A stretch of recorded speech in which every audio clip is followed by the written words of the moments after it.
What's up, everybody? Welcome to another episode of Four Guys with Quarters, the official podcast on Tuesdays from 5 to usually about 7 p.m.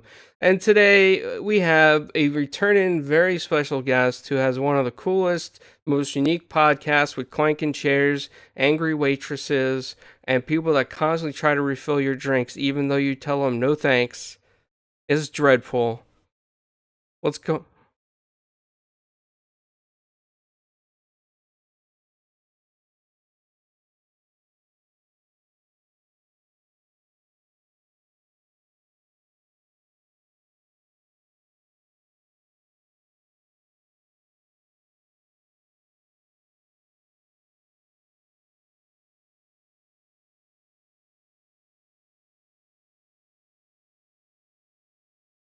And it looks like already that we might have an audio problem.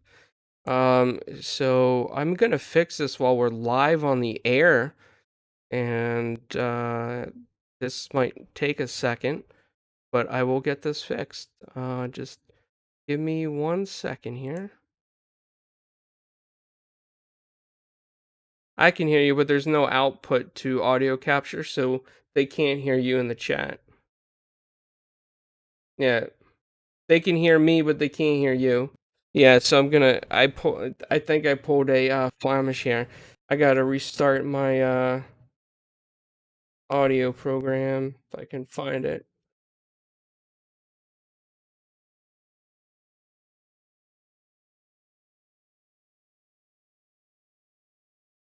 Say something, guys.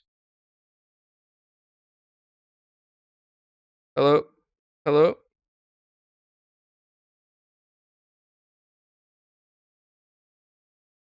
I hear clowns and I hear Midway. There we go. Now you're fixed. Live on stream. All right, your own tech support. And I hear an echo on myself. Oh, Oh, okay. I was checking the YouTube stream. We're good. So you guys still do not hear. Okay, you heard Dreadpool. Did you hear Midway? Did you hear my beautiful voice? His beautiful voice. I can go baritone. I think Flemish loves that. I think Infinite loves that. All right, they're saying it's working. VJ, you want to just chime in real fast, just to make sure? Greetings. Yep, I'm here. All right, so Dreadpool, I know I gave you that awesome intro, but go ahead and say hello to the chat that couldn't hear you before. Hello, chat. That you couldn't hear me before. So yeah, I'm excited to be back. You know, it's been a while since I've been here, but I mean, not that long ago that we've been like talking and with interviewing other people and obviously talking in the background. But thank you for the breakfast breaking bread with Dread intro. I do have food in the kitchen right now, waiting to cool down. So I will have a online version with you guys, and I have pizza. So if you want, as I said before, that you guys didn't hear, I will describe it for all you foodies if you want, and I will chew on it, and I'll keep my mouth closed so you don't have to hear me chomping away. Nice. Well, I don't mind that Dreadpool. Flamish has an eat-in stream, and it always makes him hungry. But without further ado, the man who works out, and that you would never guess that he looks like the Hulk. Midway Monster, what's going on, buddy? You're hyping me up too much, but food porn. Can't wait to hear what Dreadpool's eating. I think it's pizza. Or I want to hear every description, every just salty, spicy, saucy, cheesy bite that Dreadpool's gonna eat. Little did I don't know if everybody's knows, but I'm actually Dreadpool's first ever guest on the Breaking Bread with Dread, and it was actually my first ever podcast as well, which I like to I'm very much appreciated for him throwing me into the fire like that. Absolute surprise when it happened. Not a problem. You all should have seen his eyes when I had my backpack. I'm standing by my car. I had my backpack and the tripod behind me. He's like, "What's up with this?" Like, I'm wondering if he was thinking he was going to get kidnapped or something, like tied up and thrown into the trunk. So yeah, it was a funny start. But hey, you did really well, and here you are. Oh, thank you, sir. Thank. But other than that, man, what's up? What's up, guys? Midway Seven Monster here, ready to talk to some great topics. Can't wait to get it started. Let's go. And VJ, what's going on, man? How you been feeling? Yeah, not too bad. Thanks for having me back on the show, clowns. I really appreciate it. And it's fantastic. We've got Dreadpool. It seems like an age since I've spoken to him, and it's nice that he's brought his packed lunch with him as well. And Midway Monster, I hope you're doing well up there, wherever you are. Chi-Town, baby. So, but yeah, I'm looking forward to the show, clowns. And yeah, and how are you doing? I'm doing good. Thanks for asking. I'm really excited about, some of the topics tonight. I mean, I know that some of them, have been talked about on other podcasts, but, let's give our opinions on things and it's a little bit different. Maybe the chat. Oh, thanks so much, Stephanie. We appreciate that. We thank you very, very much, and we appreciate you coming back. Thank you so much. And I'm going to Thank go you ahead. very much. This time I'm going to play some gameplay of Undermine and Wreckfest as we talk, because I'm curious what people think of this game called Undermine, so let us know in the comments as well as we're discussing topics. The first thing that I want to get into is, let's see, it is that PS5 trophies will be tied to in-game rewards. So it looks like, according to an article on MP First that I found on N4G, basically that certain trophies that you get will be things such as avatars or banners or things to reward you for playing. Now, keep in mind, in the past, Sony used to give you great rewards, but they gave you something. So now it seems like they're going to try to tie in some of this into like dashboard or system rewards. It's a I don't know. I feel like, it's something that Xbox has already done with avatars. Like when you played certain games, you got certain avatars back on 360. So I don't know. What do you guys think about this? Dreadpool, I want to go to you first since you're our guest. Do you think this is something that you should be shocked about and go scream outside and be like, "Oh my god, I get rewards now"? No, it's just even on the Xbox side, I don't look at it as a big deal. It's cool for a little bit of bragging rights. If it the other thing would be the just that euphoria that you get when you're playing a game and a trophy pops up that and you can look at it and see what you did and what you earned for it. But other than that, I'm not really too keen on it. I mean, it's not that I'm against it. It's just it doesn't excite me that much. But to get money out of it, that's totally different. We know how I got my um, series, so if anybody else can do something like that and it worked for them, why not? Free games is great to earn. Yeah, I mean, I feel like, with PlayStation, I don't think that you'll earn free games unless it's like games, but at least with the Xbox reward system, the way that they got the Microsoft rewards, you can earn stuff towards games. And, a lot of people don't even think about this with the Microsoft reward. And unfortunately, it's not for all countries, but it's pretty much for North America. Works pretty well. You can even use that money, the reward money, to get like Amazon gift cards to buy physical games on sale on Amazon too. So it's kind of like a lot of benefits there. And from my wife likes makeup, so you get makeups that you can get makeup stuff. Dreadpool, you could probably do that for your wife if she wants to go to Ulta or something. Waste all your rewards online instead of a console. You know what I'm saying?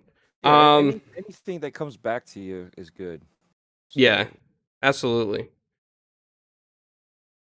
Anyway, any thoughts on this? I would say as probably about time. I mean, they've created something that's gonna bring stuff back into the PlayStation ecosystem. Microsoft has been for years now, and obviously they have more avenues, like even a Bing can get a Microsoft reward. It's a good start. And I know a lot of PlayStation fans, like other YouTubers and stuff like that, are probably really pleased about this, and now they can customize their avatars and their page even more. So I'm glad. I'm happy for. Yeah, I mean, it's always a benefit. Free stuff, you can't complain.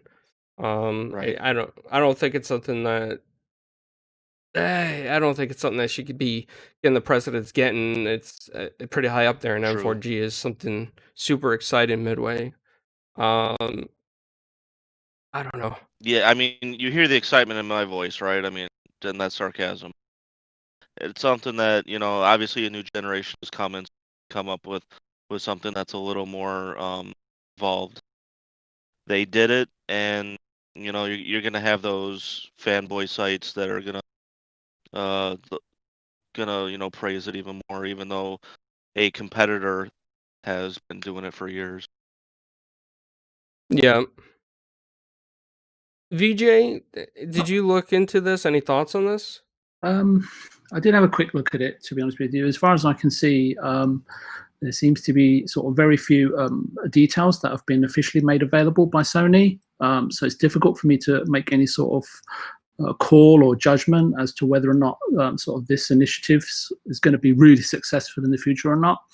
What I will say is that if Sony and the community at large feel it's an initiative worth exploring and is potentially engaging and rewarding, then of course, let's see if we can all work towards making it truly worthwhile, beneficial, and satisfactory for everyone involved. It may or may not sort of work straight out of the gate because there's so many facets to launching a new piece of hardware, let alone all the bells and whistles that are there to be explored. I'll be hugely disappointed if, just touching on what something Midway just said, if gamers within the PlayStation and opposing ecosystems just use it to throw around playground insults or just sort of garner petty narrative just around this. I think it's something new, and I think it's definitely going to need tweaking, adjusting, and evolving over time in order to sort of make it maybe whatever it is in terms of making it ideal. And that can be achieved as long as there's a will and a way, right? And a meeting of minds. And that meeting of minds is definitely something between PlayStation itself and its communities to resolve, right, and evolve between them. And patience for these kinds of things may be key. And if someone's sort of dedicated to it and it's not just an afterthought, who knows, right? A first-time potterer and all that's associated with a large amount of spinning wet clay can often leave a huge mess, especially if you don't have a pair of guiding hands at the wheel. But I seem to think that these pills have made me digress and maybe partially off topic. And I really apologize if I haven't answered your question. No, that's fine. I think that was a pretty good answer. I mean, I'll take that. Only pretty good. Oh, right, you should fire me. No, VJ, we can't do that. There's nobody else in the gaming realm as knowledgeable as you. Can't do that. I don't know about that. Dreadpool's pretty knowledgeable, actually. I learned quite a lot from him on the couple of podcasts that I've been on with him, and that's why I was saying at the beginning, it's a shame that I haven't been on more with him. He's always got some really interesting anecdotes and stuff like that get it's just a good guy to bounce off of, really, to be quite honest with you. Oh, thank you. I hope he's not listening, and I hope he's got no. That's quite all right. I actually, to be honest, I love listening to everybody's ideas and their thoughts, because everybody's unique in that way, and it's good to bounce off of other people's ideas and to learn from that. So absolutely, I do the same. Adjust my own thoughts, Yeah. So speaking of, when you were talking about that, I was literally picturing Ghost and how he had his hands over her. was somebody putting your hands over you, or were you putting your hands over them when you guys were molding that clay? Next topic. I'm taking the fifth. I was just wondering. I'm willing to to help you be the outer spoon. Yeah. Midway, say something. You said you was going to look after me. I got you, man. I got you. I got your back, but just far away. Over to you, fans. They're saying that Dreadpool's quiet, but on my side, he doesn't sound quiet, but I can raise his volume. Maybe I was being quiet because I was trying to be sensual. Hey. Yo. Yo. So the next topic I want to get into, and I think Dreadpool's gonna probably know a little bit more about this because he has really been into tech lately on these consoles. There was an article that came out, I think it was in Eurogamer, that the Xbox Series X thermal and power analysis is very efficient for what it is. And it seems that it's just as quiet, if not quieter, than the Xbox One X, which is amazing for what's packed in there. Obviously, it's not as big as the PS5, so that's great too. And it seems like that the heat, the way that the heat is dispersed, is very, very efficient, according to the article. Dreadpool, what do you think about this? At first, I didn't like the design. I didn't mind it. It wasn't like I hated it, but in retrospect, when you look at the way it was designed, the console was literally designed by the shape of removing the heat. You made it into a tunnel. You know what I mean? So when you cook on a what's it called? It's one of those fire stoves. And, so basically when you cook on that stove, all your heat is going up, right? So you're removing it from wherever you're cooking. Let's say it's a brick oven and you're going to cook your pizza, right? So all that heat's in the back, but on here, and it's escaping through the tunnel. So same thing here. They're trying to figure out a way to navigate that heat out of the console. And I don't know if you noticed, but granted, on current gen games, the One X is using more power, and it's roughly the same heat signature as the Series X that's using less wattage. Okay, so there's your efficiency right there. It's removing the heat right away. So when you look at those thermals that everybody's showing you, the bottom side is where the air is coming in, and the thermals are you could see how it's gradually changing. And a lot of the controversy was people touching the NVMe. Well, you're touching the metal part of the NVMe, which is also a heat sink. NVMe's are always hot. Mine's scorching too when I use it, but it's not hot where it burns my hand. I can hold it, but to my wife, it's too hot for her to hold. She's not used to touching or holding anything hot like that. I'm washing dishes with scalding hot water, no issues. You know what I mean? So it just depends on your sensitivity on your hand on what you consider hot or cold. It's just like pain. How much pain can you handle? Women push out a watermelon and we're looking at it going, nope, not me. You know what I mean? And they say the same thing, but yet they have another kid.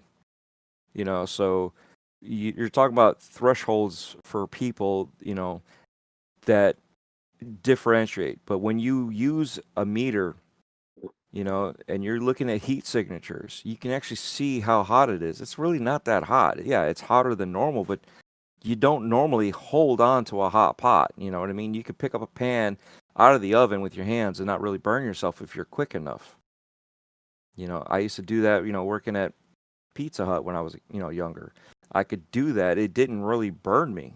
It was hot. My hands were red. Not a big deal. In the meantime, somebody else would try to do that and they would have blisters. So when it comes to thermals, it was designed that way, it's just a tunnel and the air comes in and it goes right out as it heats up.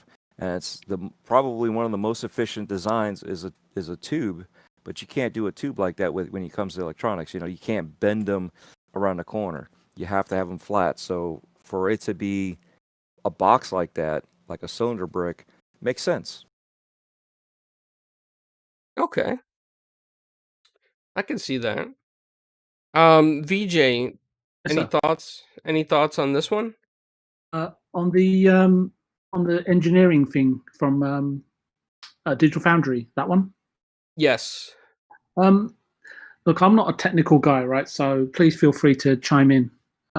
So I'm just going to be a bit haphazard, but I had a quick look at the video this morning to the link that you sent. So thank you for that, clowns. Digital Foundry sort of seemed to have made a video based on testing like very specific games and in a specific testing environment, which are probably England. They also have a mentioned, I heard Richard say that it was a non-final pre-pro unit, not a full-on mass pro retail unit.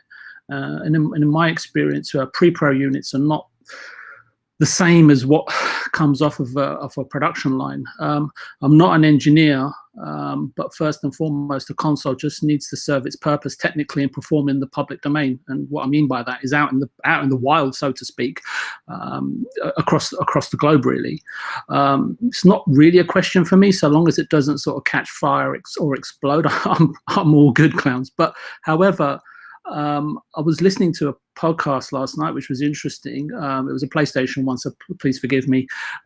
However, certain games on the PlayStation 4 started pushing the hardware. It became hotter and louder to the point where the only way that I could actually sit and play the game was actually wearing a headset in order to drown out the PlayStation fan noise, if I'm quite honest with you. My point is, only current gen games were shown on the Xbox Series X. So I was listening, as I said, to a podcast, and I don't know the truth of it. Right at the end of the day, I listen to many things, and as Dreadpool was saying, is that whether it's right, wrong, or indifferent, it's irrelevant if it can help to fine tune your thoughts. Right, we're all allowed to be wrong, right? Because we're always constantly learning. So what happens when a true next-gen game with a high load, which requires sort of continuous loading for a long time, especially like something like God of War, could that potentially or inevitably be the result or fallout from that in terms of in the future, the machine running hotter and the fan running quicker? I have no idea. The simple answer for me is right now, if I'm asking myself that question, I don't know the facts, or, is it going to be another red ring of death? And the thing is, if people could actually evaluate that now, then maybe the red ring of death would never have happened. So I have no idea what's going to happen in the future. However, it is something we would all like to know, because obviously, in a couple of years down the line, it could affect the Series X, it could affect the PS5, it could affect any hardware system, right? But however, you've got the same situation over with the Sony, with the liquid metal solution. At first, when I first heard about it, not at the teardown, but before that, I was just like, craziness, right? But obviously, there is a liquid metal solution in the PS5. But how is that going to perform over the next couple of years? Is that going to degrade? Is it going to last? I have absolutely no idea. But Sony have said that they've gone to great lengths in terms of designing and defining its cooling system. I think that in fact they're saying it's for more than 2 years, and I'm sure Xbox have put in just as much engineering time and resources, if not more, right? So I think both companies, especially for Sony, I think it's just a case of let's wait and see, and we'll find out. It could be a solution that defines a generation, and Sony as an electronics company. But what's more and more commonplace in the modern age is that everything electronic, forget about these consoles, right, is seemingly built for obsolescence. Nothing seems to really last at its optimum level, performance level anyway, for more than 2 years or so. Speaking to sort of far more well-informed individuals than myself, the testing of devices and the cynical and scientific techniques in place and in practice today allow for more precise calculation of wear and tear of materials and components. It's incredibly common and prevalent at the forefront of design and manufacture. That is happening right now. The lifespan of a device can be more easily and in fact, how can I put it, accurately calculated these days. R&D costs and tech advancements, the way it is today, the amount of expenditure that these companies are having to do, they simply have no choice, or that's what they would lead us to believe anyway, right? It's definitely not like, and I don't want to show my age here, but it's definitely not like the 1950s anymore, where everything was built to last, right? And that was everybody would say the same thing, whether it was a TV or a washing machine. I think we can all definitely recall the Samsung N7 battery fiasco, right? When they're all catching fire and exploding, as I alluded to earlier. It was both worrying. It was both worrying and frightening, as it was somewhat. When I saw it, it's kind of suspended belief for me for a moment, right? And then planes being grounded and flights being delayed and all sorts. So I think as long as issues like the N7 battery, red ring of death, and my old tumble dryer back in England not breakdancing like R2D2 can be avoided, I think we can all probably rest easy. So anyway, I thought I'd mention R2D2 just to cheer everybody up, but obviously it didn't go down too well. No, I got it. I heard it. I was waiting for the chat to respond, but Asa said something else. No, VJ is not over 70. He sounds like he's 25, Asa. Thank you. The check's in the post. Thank you, VJ. I would like that with some English breakfast tea. Yeah, sure. Why not? And not the afternoon tea, the breakfast tea. Yep, absolutely. Well, it is afternoon, though, technically speaking. So might wait till tomorrow morning. Yeah, so I mean, my opinion on it is I think that, Xbox came out, made a great console. I think they designed it well. I think they don't want a repeat of any issues of overheating. I mean, at the end of the life of the Scorpio editions, there were some rumors or some things where, some people claim their consoles were overheating. I'm not sure how true that is because it's never really been confirmed. Mine gets hot, but that's normal. That's what electronics do. I've never had issues with mine like shutting down, except for one time with the preview dashboard on a game where it said it overheated. But I think that was due to the game not being optimized for whatever preview bug that I had going on at the time. So I think that the next gen we're going into, I think both consoles are going to be fine. I think that Xbox engineering team has really done a great job on dispelling the heat. So I don't expect any issues whatsoever, and I think that console is going to last a very, very long time for people. Actually, I did have that issue. I do have it, actually. Oh, the overheating on the Scorpio? Yep. So I have a glorified paperweight. I was able to play a couple smaller games that don't push it. Otherwise, it pops a fuse. And I've already replaced the power supply from before. Oh, that's not good. No. So that's why I can't wait for the next 2-3 weeks to happen. Yep.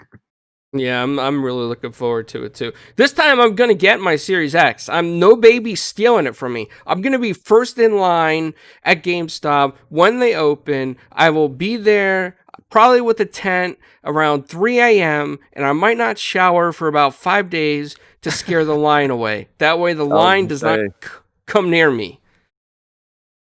That way they can back off. Yeah, and maybe I can make it, maybe I could make it into a little bit of a drama situation where I just take a bucket with me and put mud in it and then like have a roll of toilet paper next to it just so they think that I've been sitting there for days. Because I really want the Series X and I don't want to lose it this time. Thanks for the subscription, MN. Appreciate it. So I did an experiment. Oh, you did? Yeah. What happened? You put glitter in your beard? No, don't do that. I gotta bedazzle it. It's so fresh and clean and new. But anyway, so while VJ was talking, I actually stayed awake. Thank you. And I booted up my Xbox. I have a external Western Digital black 1 terabyte SSD, and it was cold. I booted it up. I just put on a random game that was on that SSD. And by the time VJ was done talking, which, is a good amount of time. Just kidding, VJ. It was already warm. Guys, these systems are going to be hot. It's not how hot, it's how they dissipate heat and how they withstand heat. That's it. It's going to be a good system. It's going to be great. If your system is cold, it's either not working or it's not powered on to be plugged in. Well, I got that where if you turn the Xbox off, your externals turn off. So soon as I turned it on, it went. Yes, it started warming up again. But So if it's not cold, if it's cold, it means it's not yet. It's not even on. You know what I mean? It's right. either that or it's damaged and it ain't working. So and Right. that's the funny thing. Is your computer at home or your laptop at home hot? Yes. You know what I mean? So for them to freak out like this is silly. I agree. Yeah, I mean, a lot of you guys might not remember these days, but I'm sure Dreadpool, I do, VJ does. I don't Midway. I don't know how old you are. I don't know if you're in the same age group as us, but do you remember the days of the VCR? I Yep. am 36 years old, sir. Oh, so you do remember the days of the VCR? So I in the still have 2.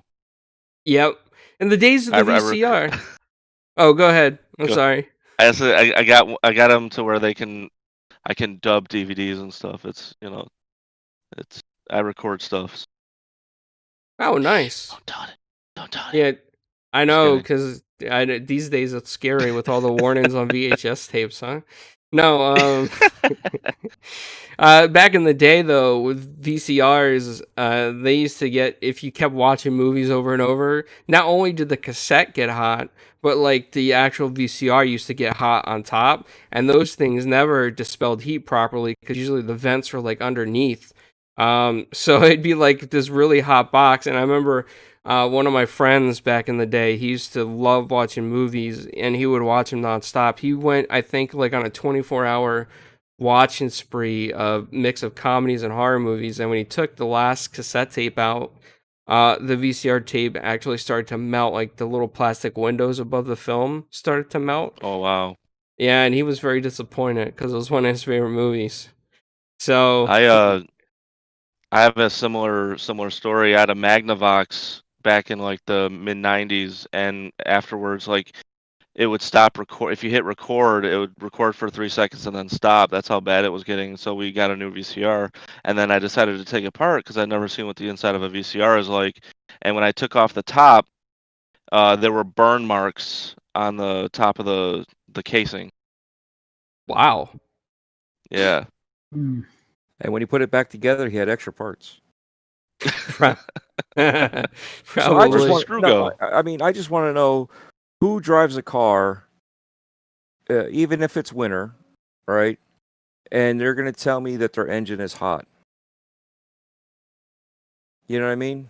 That's really where we're at now. Is people freaking out over heat issues? Is it an issue? Yeah. I mean, you're running it hot, are you not? You're running your engine. It's going to be hot. Whether how efficient it is will determine on the heat that it's going to dissipate. But to make a big deal out of this is kind of silly, especially when you have to get. We'll wait for Digital Foundry to let us know what they've figured out, because you have somebody that just decides to touch a heat sink and then say, "Oh my God, it's hot," and freak out. To make a big scene out of it.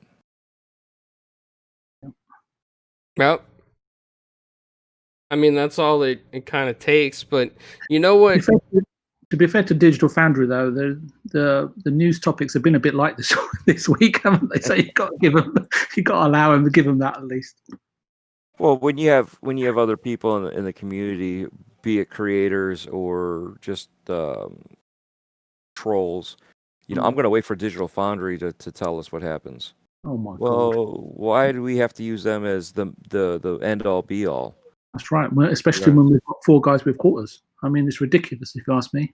Exactly. I'm telling you. Break it all down. We should be 4 guys with millions. Yeah, well, that's a long shot off. Maybe if we could convince a private investor to let us buy IGN and then rename ourselves as 4 guys at IGN, maybe that will work. Maybe we could be raking in the millions then, but I don't know. We'll talk after the show. Yeah, got some deals going midway. You think you could make it happen? Shh, hush, hush. He's going to take his gym buddies down there and intimidate them. Nice. You guys. He's he's going to threaten them with Game Pass while they're strapped to treadmills. Hey, I don't want it. whatever gets the job done. Maybe put some Series X's on near them and it gets kind of hot, you know? No. Sweat it out under the boxes. Determined Hero says, don't aim too high, just 4 guys with dollars. I mean, that's not bad, right? 4 guys with dollars. Then we could play a couple more arcade games than just one We quarter can play each. the bigger machines. Yeah, we could play. We can do the crane machines and try to win stuffed animals. There you go. Infinite says 4 guys with VCRs has a ring to it. I wouldn't be surprised if there was a channel out there like that. Well, the next topic I wanted to get into is, see, I don't think this is a big deal, but everybody's getting like all crazy over it because they think this is a sign that Ubisoft is coming to a deal with Microsoft, and I honestly, I don't know, because here it is. Rainbow Six Siege is coming to Game Pass. Is this really a big deal? Now, let me give you my opinion. I don't think so, because it's been in PS Now since May of 2020, and it's leaving November 2nd of 2020. So, is it really a big deal that it's coming to Game Pass? I would hope eventually it was going to come to Game Pass. The game has been out and has iteration after iteration of updates. It's kind of old at this point, and you can buy the base game pretty cheap, I believe. So, I don't think it's a big deal. I don't think it's a sign that there's any deal going on with Ubisoft. Not saying that Microsoft doesn't have a deal in place, but I don't think Rainbow Six Siege is a determining factor here that says, oh my God, let's go out with cake and balloons and celebrate that we got Rainbow Six Siege and Game Pass and there's a deal going on. So, Dreadpool, I want to go to you on this because you do have a lot of common sense. Sometimes you have to correct me and other people in podcasts and be like, calm down, guys. So, what's your take on this? Oh my God, they're buying. No. Is the reason why they're leaving PS Now because Xbox is buying them? No. You know what I mean? It's yeah, we had Doom in there. You know, that's just a coincidence. You can have any game in there and use it as a coincidence. So for Ubisoft to do something like that, okay. So let's use that same analogy now. Wasn't Resident Evil like the old collection, the remastered collection in there also? You know, everybody's just trying to find that little nugget of truth in everything and try to blow it out of proportion. Is there a connection there? Yes. Is it anything that's going to make a difference? Not really.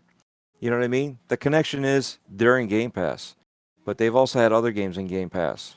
Okay, so it's not really a big deal. You know, once we see more information, you know, just the game in Game Pass doesn't mean anything. It just means that there was a deal struck for money to change hands. You know, it was important enough for them to go to PlayStation. They got their money there. They got whatever deal they set up with PlayStation, and now they're going to Xbox. Would I like to see them? Yes, I would love to see them. You know, I was teasing somebody on Twitter about, you know, Assassin's Creed Ragnarok, and I was like, yeah, I'm waiting for it to hit Game Pass. I'll buy it then. Was I kidding? No, I wasn't. But at the same time, the reason why I said it like that was because when I bought Odyssey, I bought the top of the line pack. There was no other. And then a few months later, they had it all, like the bigger Ultimate Edition. I'm like, you got to be kidding me. This is why I pre-ordered and paid all this money to have this ahead of time. Okay. That is really where the question is. You know, are they going to be buying them? No, I don't think so. It's like I said, it's just a deal right now. Could it be in the works? Yeah, everything could be in the works. But you got smaller creators, you got smaller developers. There's a lot of people. Oh, look, Lord Cognito on the screen. But you got a lot of people. Sorry about that squirrel. You got a lot of people that are just grasping for straws for anything because they want to know. I mean, we got that thing in New Zealand, you know, and someone said that they are in there and they're going to be massively involved with a huge project, and everybody now thinks it's a studio.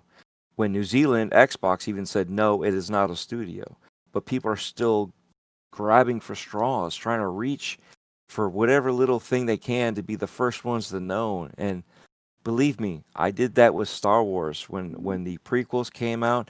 I was adamant about learning every little detail about it. And I probably would have been happier not knowing and just being surprised. And that's where I think we should be with these new buyouts of other developers, companies, whatever Microsoft decides to do with the studio. Any kind of acquisition like this, just let it be a surprise. Let's not be skeptical and just assume nothing. But at the same time, let's not make stuff up. Yeah, I mean, that makes sense. Midway, you got anything you want to add to that, or? Yeah, I mean, Ubisoft makes games that have long engagement periods.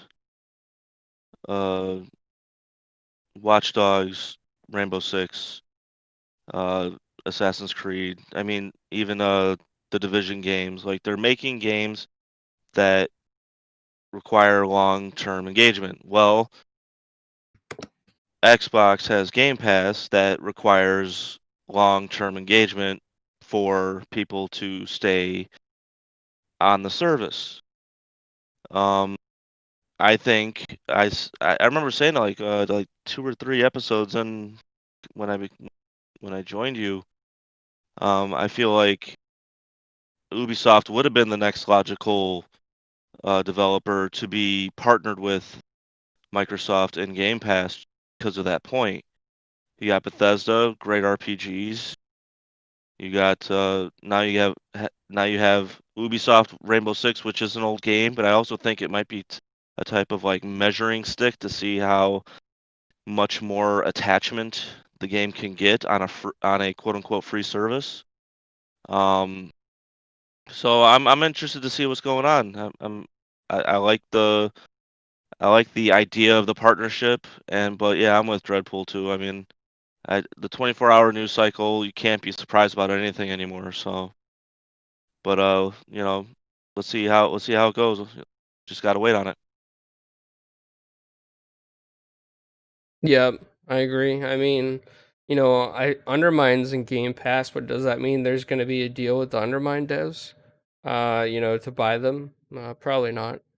Well, Who was it? It was the original Next Level Gaming. He said, Xbox isn't buying Ubisoft. People need to remember Vivendi tried buying Ubisoft and failed. I feel like that might be like 2 completely different situations. well, the way I look at it is, if the money's right, anything's possible. Vivendi didn't have the money. Does Microsoft? And sorry for interrupting, but It's I'm okay. on the same page. Thank you. Um, Tag team.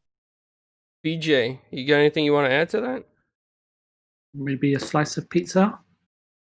That sounds good. You heard it? No. You heard it? You heard me chewing on it? No. But you've made me hungry. I haven't eaten today yet, and I should really. But I had those Advil without any food. So yeah. But look, I don't want to go down the acquisition stuff. That's all I seem to be talking about on the last 2 or 3 podcasts. I've covered off Ubisoft and stuff like that on the Green Pass Gaming and Booms as well. But in relation to the question that you've asked, and also I think the panel, Midway and Dreadpool and the chat have covered off their feelings about Ubisoft. So I think Xbox, you have to look at it from their perspective. They're offering a digital buffet, right, rather than an a la carte menu, even though they have got one secret one, but you have to ask for it in order to sort of attract gamers to its ecosystem, and more specifically conscript or entice gamers into its subscription scheme, which is obviously Game Pass, right? Netflix and Amazon, they recycle classic content from most major film studios and TV channels to sort of deliver an evolving, I should say a revolving roster of movies and TV shows, along with some original content. So I think it's got to be about Xbox consistently providing quality of games that blow the public away, as well as classics, and also but make sure that the games that go in aren't just sort of afterthoughts. That I want them to sort of engage the imagination of present and future gamers. There's games that go into Game Pass that I have genuinely missed this generation. And of course, I think Xbox have also got the task of, when they're curating Game Pass, is making sure at the least that everything is balanced, right? That the menu of games on offer in terms of genre or departments that they feel that they're currently light in. So I don't know the exact makeup of how many first-person shooters that they've got. It's similar to that game, but obviously there's some level of curation going on. And as I said, it's an opportunity. As Dreadpool said, it is an opportunity that's come up, and they've taken it. However, it's not always about the volume or quantity of content, even though many say, variety is the spice of life. And to be fair, that's also true to a degree. But at the end of the day, it's Rainbow Six Siege. It may be a very big deal for a certain section of gamers to be in the ecosystem, and it may not be for what others are seeking. But it's always nice to be afforded the option, the choice, and the opportunity. And I think that's what Game Pass delivers. Yeah, I think you put that very well. I think it's just about. Oh my God, we've gone from very good to pretty well. I'm just going downhill. Oh my God, what's going on? VJ, are you okay over there? I went from an A- to a C+. Come on, guys, back me up here midway. Dreadpool, what's going on? Short and sweet. It was great. A+, VJ. A+. A++. My mic was muted. I couldn't. I thought I was responding to you. Sorry. Yeah, I think we need to spike your English T, VJ. So I gotta agree with you there. I think that anytime there's an option, it's always beneficial to everybody that gets to have the option to play something. But like I alluded to, I don't think it's a sign of any major deal. But I do want to get into something that kind of leads me into the next topic, which is like the big news of the week, VJ. And I feel bad because you probably heard this 10,000 times, but just like you, I've heard this 10,000 times, but I'm going to give you my take on it. So, Phil talks to Kotaku. He talked to, I think, Steven Totillo, I think his name is. So, basically, here's a quote from the article. Steven asks Phil Spencer, is it possible to recoup a $7.5 billion investment if you don't sell Elder Scrolls 6 on the PlayStation? Yes, Spencer quickly replied. Then he paused. I don't want to be flip about that, he added. This deal was not done to take games away from another player base like that. Nowhere in the documentation that we put together was how do we keep other players from playing these games. We want more people to be able to play games, not fewer people to be able to go play games. But I'll also say in the model, I'm just answering directly the question that you had when I think about where people are going to be playing and the number of devices that we had. And we have xCloud and PC and Game Pass and our console base. I don't have to go ship those games on any other platform other than the platforms that we support in order to kind of make the deal work for us, whatever that means. Now, in my opinion, which a lot of people disagree with me on, I think that Phil was being very coy about the answer because he can't give out too much information. The deal's not finalized. But I also think that he was kind of like answering the question directly. The question, again, was, is it possible to recoup $7.5 billion if you don't sell Elder Scrolls 6 on the PlayStation? And Phil was answering that directly. Of course they could recoup their money if they don't sell on the PlayStation. And my take means that Phil is just answering the question. He can't allude to the fact that it may or may never go on PlayStation. I think Phil's the type of guy that would allow stuff on other platforms. Maybe, if anything, like timed exclusives, things like that. And a lot of people say, well, clowns, if Phil bought Bethesda and ZeniMax, it's definitely to make it exclusive. He's not playing around. But also think about this. In my opinion, I think Phil really bought ZeniMax and Bethesda not necessarily for the exclusives.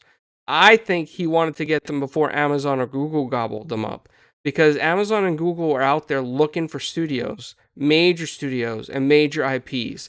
And yes, Google Stadia can fail, but Google has the money to rebrand it and come back with it.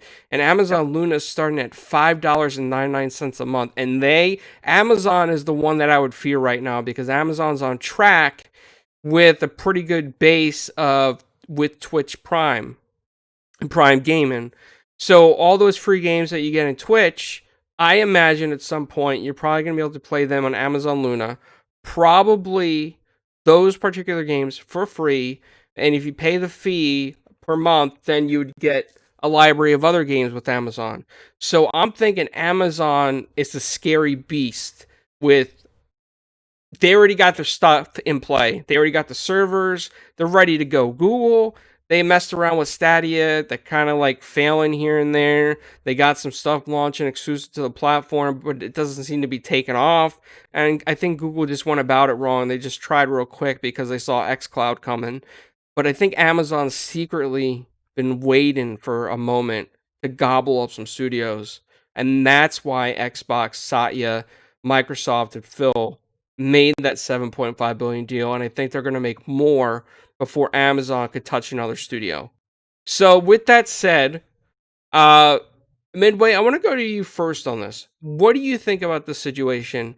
Do you think that Microsoft's going to keep stuff exclusive, or do you agree with my opinion? Clowns. Oh, yes. Clowns. Sorry, Can I just ask you, what's your policy about being harassed in the workplace? Because Dreadpool is doing some spiteful things to me in the chat.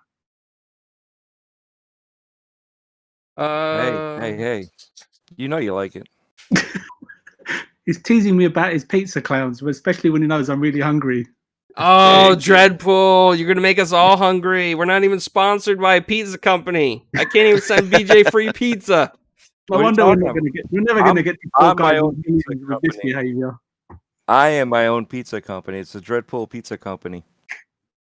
Yeah, that is true. You make your own crust, right? Yes, I do. This is abuse in the workplace, I'm telling you. Yeah, I VJ, I'm sorry, man. Maybe one day we'll get DiGiorno to sponsor us, and if they do, I'll make sure they send a pie your way. DiGiorno? Let's go for right? some like Nancy's or Uno's. Well, I don't have a Uno's by Anybody me. knows what I'm talking about when I say Nancy's. Nancy's? No, I don't. No. Deep dish. No, never. I caught Clowns completely off guard. They thought, what the hell is VJ going on about? You guys need to come up to Chicago sometime. Midway, you're gonna disagree with me here, but New York pizza is better. We're not going down that rabbit hole, are we? Oh my god! Oh yes, it is better. Everybody in this chat knows that New York pizza is better. The proper way to eat a pizza is with a fork. No, Dreadpool. What? What are you talking about? I actually kind of like pineapple. No. Pick them off. I think Midway's just. I knew it. I knew that would break everything. All I could hear was Midway snapping his barbell in half. Oh my gosh! All right, back on topic. All right, so hold on. We actually got a comment in the chat from Determined Hero. He says, Phil knows that Microsoft needs exclusive, but stealing games away from players was never going to work. Instead, why not make service exclusive like Game Pass? Easy cross-play and easy cross-platform. The lease system, he's saying, like leasing it to PlayStation. Hero, I hear you on that, but I don't think PlayStation would ever allow Game Pass. They won't. That would make them admit that PlayStation Plus or PlayStation Now failed. That's and they would never do that. Are we going to scroll? Because I got something for it. You know how Microsoft and Xbox are trying to make a web-based app like Amazon is for Apple? They can do something similar. Although I've heard that Hulu does not work on PlayStation. So I'm assuming that probably it's going through their servers where they can block what sites you go to. There, I Okay. said it. Yeah, So- I mean that makes sense. Go ahead, Midway. I was gonna say, clowns. I feel like I agree to a certain point that they bought ZeniMax from everyone else, but I do believe they did like a two birds with one stone idea where they kept it away from other people's hands, and they're gonna make it work for them in Game Pass. Now fanboys like to throw out, well, now there's no exclusives anymore for Xbox when Phil Spencer said that he doesn't want games basically just on one device. But now he's got a plethora of devices now in the ecosystem, which to me is still considered an exclusive because you need Game Pass or Xbox Live now. So he I think this is the culmination of his hard work, and you will see I don't think they'll ever be on PlayStation. I don't think they wouldn't do that. Because I believe you'll see as soon as the new consoles come out that what do you think, like 3 months of Game Pass, you think it's gonna be? It's gonna be soaring, in my opinion. I think it's gonna skyrocket. Okay, I mean, a fair point. So you think you're gonna have to have Game Pass to play these games? Is what you're saying? No, I'm not saying that at all. I'm saying that he is going to keep it in the Xbox ecosystem. So PC play anywhere, even on the well, did you guys see that one video where the guy played it on his Samsung refrigerator? I mean, Yeah. like, you're gonna see all these devices being able to play these games, and the only way that it will, like they said though, if you give us the opportunity to put Game Pass on the device, we'll do it. Well, PlayStation will never do that because, like I said before, that'll just admit that PlayStation Now failed. So that will never happen while they still have a good relationship with Nintendo, and we'll see how that goes in the future. VJ, what do you think? I'm sure you probably heard this topic on Boom's show too, but I'm curious to get your opinion on this because you're very analytical and you probably think on all sides of the spectrum and the box on this one. Yeah, and that's the problem, clowns, because it doesn't matter what I say. And I've got something to say, obviously, but there's just so many facets to this deal. There's so many repercussions to this deal. You can look at it from Sony's point of view, gamers' point of view. And when I talk about gamers, I'm not being divisive. I'm talking about all gamers, right? So I'll give it a go. And I mean, Midway, the chat, yourself, have also had some, I think, incredibly sensible things, right? Compared to some of the other sort of chats that I've been on where people just haven't been as open-minded to actually discuss it sensibly. They're still too stuck in their ways of what's gone in the past, and they're holding on to the past rather than what could potentially be better for the future. And even if it's not the right thing for the future, at least we've discussed it, evaluated it, then put it aside based on what upcoming situation. Anyway, I'm digressing a little bit, but it was just something that Midway just said now, and the quote I think he was just alluding to, and one that I quite admired when Phil said it, and how well it holds up in the long term, I don't know, right? That'll just purely come down to the stance of how Xbox is positioned at the time. But he said something along the lines of sort of not to force anyone to buy, the specific device that Xbox is launching, on the day, and then make them want to go buy in order to sort of partake in whatever games that they've got. He said point blank, gaming is bigger than any one device. Now, whether he just meant the Xbox system or all consoles, that's still not sort of clear to me. And I think someone in chat also pointed out that Phil's very good at using extensive vocabulary, but he ensures that he doesn't pigeonhole himself in any specific way, because it's very easy to people to, how do they say it on Twitter, pull out receipts.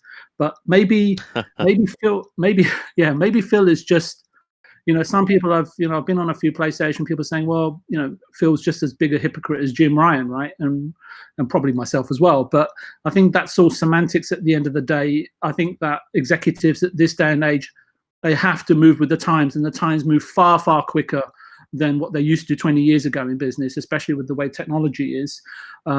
If Phil sees PlayStation as competition, then these games will remain exclusive, bar any contractual obligations, right? Looking at it sensibly. If Phil intimates, as do all Xbox gamers when it suits them, not everybody here, but you know what I mean in general, they do not believe PlayStation or even Nintendo as Xbox's competition this upcoming gen. It's more to do with the other cloud-based companies right out there.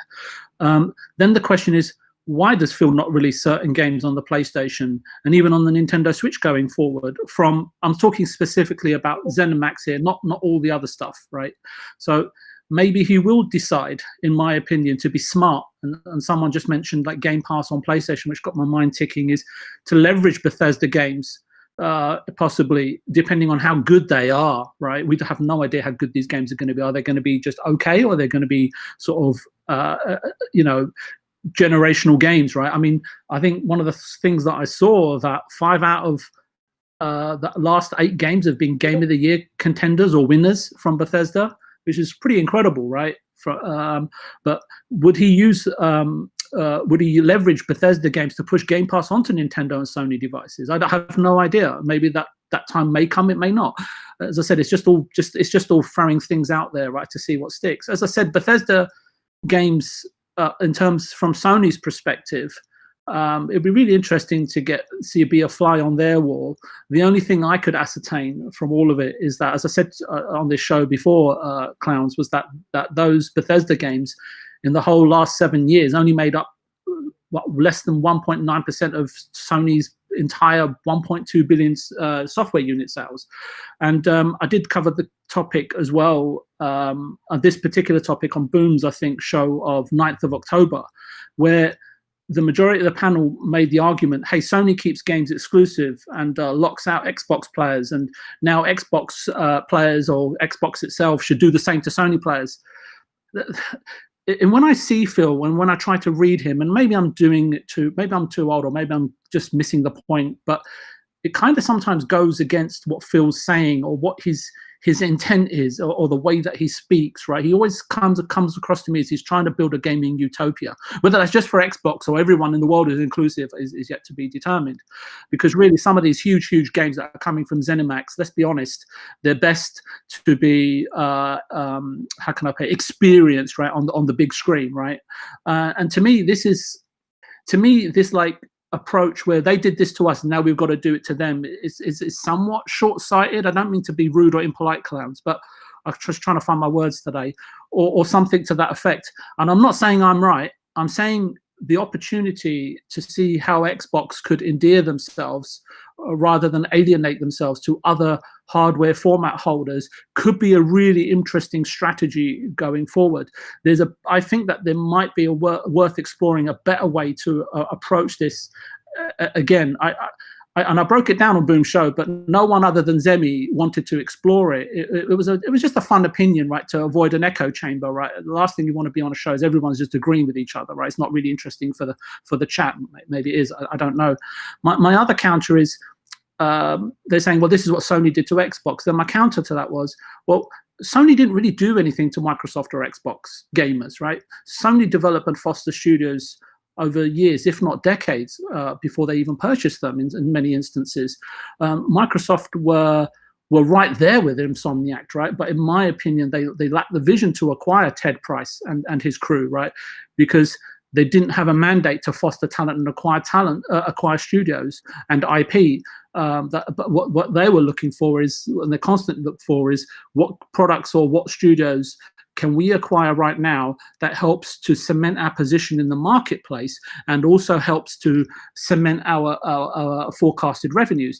And people may point, and I think we've sort of hit upon that today, maybe touched on it. People may point to the initiative, but I see a whole different picture over there compared to a lot of people, right? And that may be probably a topic for another podcast, perhaps, because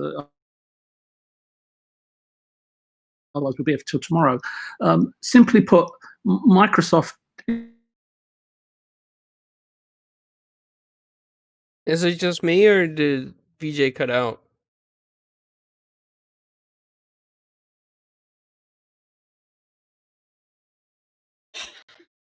Hello?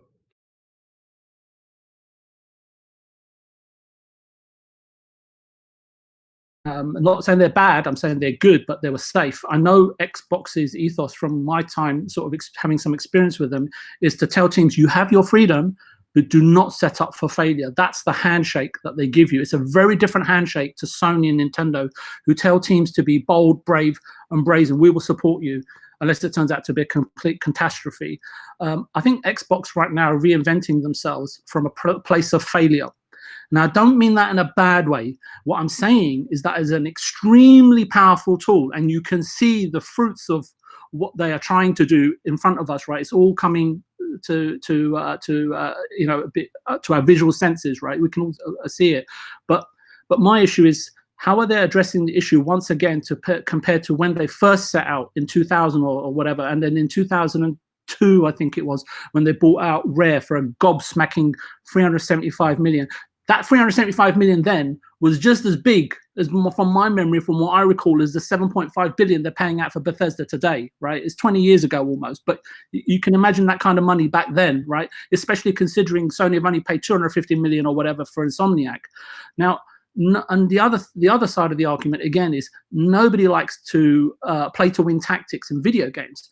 So why are we gamers, I'm not talking about Xbox gamers, I'm talking about Nintendo, PlayStation, PC, Xbox, even mobile gamers, happy with Bethesda, historically multiplayer? Hey, what?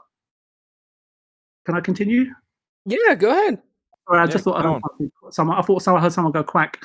So happy with someone's skinning a duck alive. I don't know, but happy with Bethesda, a historical multi-plat studio with IPs that are indeed iconic, if not part of pop culture, or and you could argue the historic tapestry of gaming itself.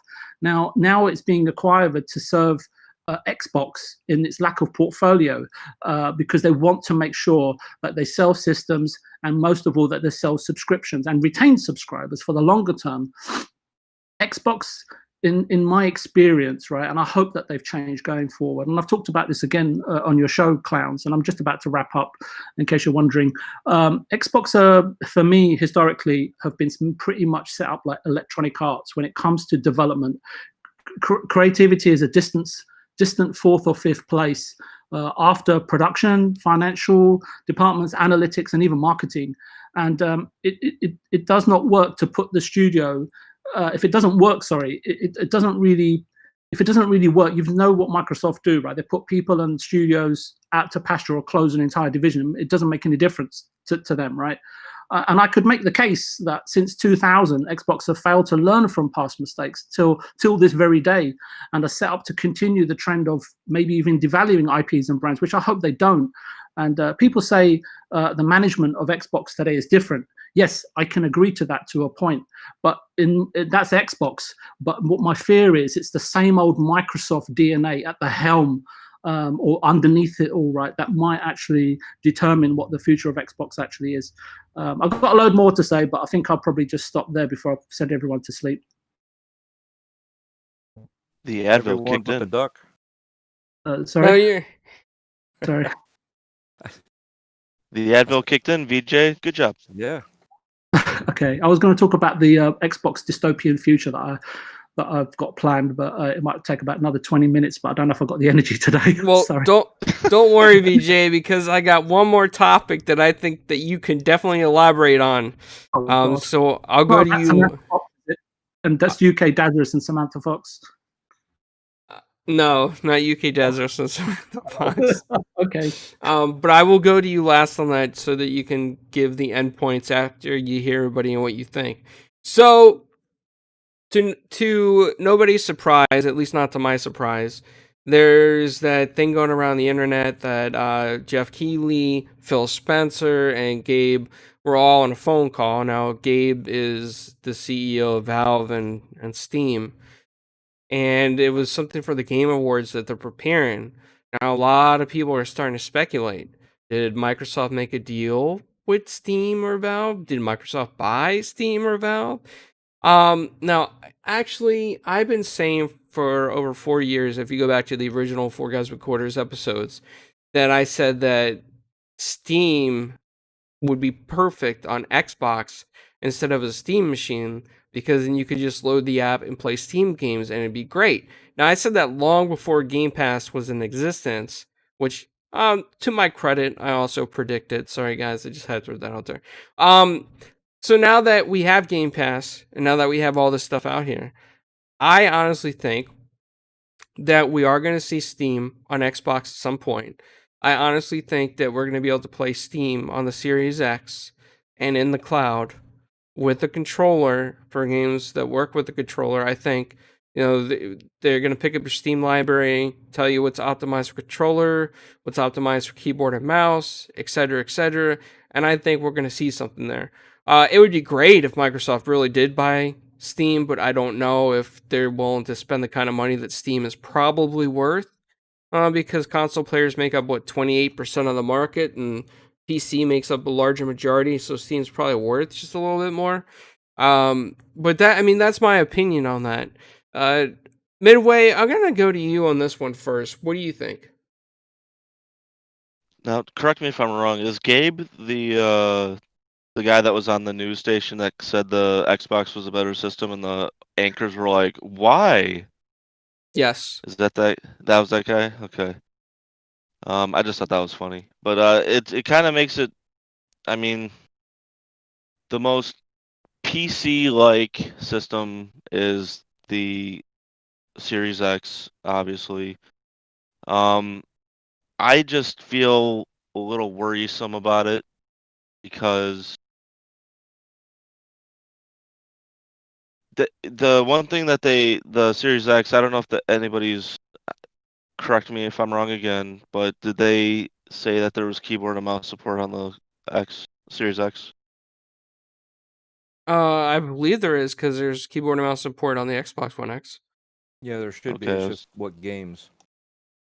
right. So I mean, that's the only thing I'm worried about is the keyboard and mouse players. If you're ever in a multiplayer game, if you're on the Steam app, or if you're, in a multiplayer in the Steam app and you're on your controller, it's from a competitive standpoint, it's a little worrisome for me, but I mean, it really has no bearing on my gameplay or how I play. Options are great. So if anybody is really excited about this, more power to them, and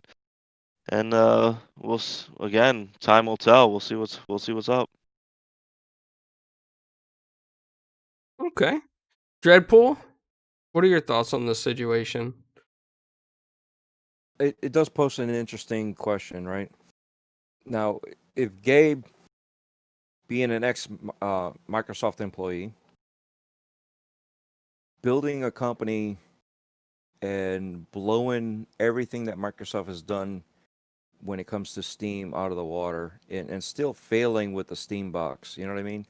So with everything going on, them having Oculus, I could see them doing something similar, but I don't think they would actually own them. You know what I mean? On the one side, you have to worry because they are the biggest company when it comes to games, when online games, and being able to purchase them through their store and all that. Now, if you were to buy that, would it be a monopoly? Would it be enough there that the government would step in and say there's a monopoly thing going on here, and put their foot in the middle of the negotiations. The other thing is, as much money as Steam brings in, would Gabe want to get out of it and sell it for the price that Microsoft or Xbox is willing to pay for it? And vice versa. Would they want to pay what Gabe is willing to part with it? You know what I mean? So the store compared to the Microsoft store is what everybody says is excellent, right? Everybody prefers the Steam store versus the Xbox store. Now, as I'm sure by now, a lot of the people on Xbox have seen the Xbox store. You don't put that much into a new console with a new store and trying to rebuild it and then at the same time trying to buy your friendly competitor per se.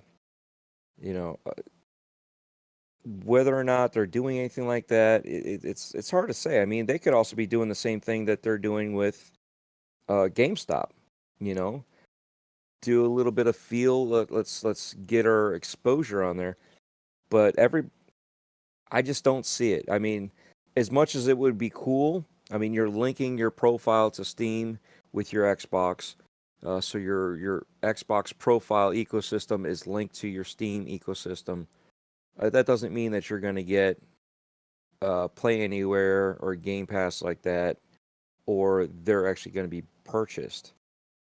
So it's something, yet again, people are grasping straws. Just because this picture leaked out. Now imagine if the picture leaked out from several years ago when you had Phil, Sean, and man, I'm blanking on his name now. The old Nintendo CEO. You know who I'm talking about. Phil. No. Phil, Not Sean. Bowser. No, not Bowser. Before Bowser. I'm picturing his name. Reggie. Thank you, Reggie. God. Sometimes, days don't work out too well when you're in thoughts. But anyway, Reggie. Now, if that were to leak out, and the three of them with whoever else, which would probably Keeley, coordinating how they're going to stand, how they're going to, present, and who's going to say what. You know what I mean? This is all preliminary stuff to get the award show straightened out and figure out who's doing what, right? So you have to have rehearsals. Well, right now we're in social distancing. We can't really do rehearsals like this. And these guys are running companies, huge companies that... Does the companies run on their own? Yes. But they still have other people that they either have to answer to or have to come up with some solutions at the higher level CEO spots, right? So with all that being said, for them to just leave and go hang out and be like, all right, cool, I'm just going to go here and rehearse my lines, not going to happen. You still have to make sure that whatever those lines are okay by you to say. This isn't a play where you're going to go there and you're auditioning to play a role in Oklahoma, West Side Story, or anything like this. 42nd Street. Those are lines that are designed by the composers that it's already set up. This is something that they're doing from the ground up for a show. So they have to make sure that everything that they say is accurate and okay with those CEOs or anybody else. It's not just the CEOs, but anybody else that's going to be there for their company, that their company is okay with them speaking about. They also don't want to say too much. I mean, at the same time, they have to be clear with what they say. So whatever they're presenting, you don't want to give your cards at the poker table, but you're going to have a friendly conversation, right? So as you're presenting your cards on what you have, everything's a friendly gesture. You know what I mean? Yeah, are you smirking because you got the winning hand, or at least you think you do? Yeah, but you have the conversation there, and people are taking this out of proportion again and saying something. Would it be awesome to have Oculus or Vive or whoever, the VR that they're doing, or bring Facebook back in, because didn't they sell Mixer to Facebook? How do we not know that they're bringing something back in there? I mean, there's so much going on that if anything pops up, even me just saying that, somebody could take off with it and be like, "Oh, he knows something." No, I don't. I'm just presenting little tidbits to think about. Why are we speculating on something that we really don't know? It was a picture of a conversation. That was it. And people are taking it too far. Is it a great topic to talk about? Yeah. Would it be great for, wishes and dreams? Sure. Do we want, Steam to be on Xbox? Yeah, we do. But sometimes you want something that you shouldn't have. You know what I mean? Like, you shouldn't have that extra ice cream. So you sit down and you have it, and what happens? You waddle out of there. So you want I want PS everything. now. Okay, you can have it. But you see what I'm saying? It's just like, Yeah, I people do. right now are grasping. You know what I mean? They're grasping again. It's just I don't think it's anything big just yet. Will they have something big to talk about that's going to be like, something to make you gasp? Yeah.